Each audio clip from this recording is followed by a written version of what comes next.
जुलूस में शरीक और मुसलमाना ने नौकहा की तरफ से हम अपने पैगंबर के 1500 साला जन्मदिन पर तमाम नौकहा वासियों को और पूरी दुनिया के लोगों को हम मुबारकबादी पेश करते हैं और दुआ करते हैं कि जो हमारे पैगंबर सल्लल्लाहु अलैहि वसल्लम ने जो पैगाम अमन और शांति दिया, अल्लाह उसको पूरी दुनिया में आम फरमाए और सब लोगों के इससे मालामाल फरमाए।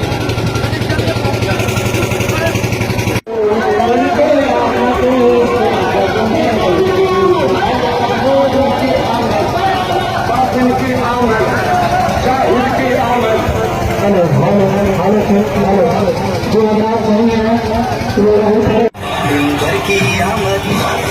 हर एक जुबान पर तो यही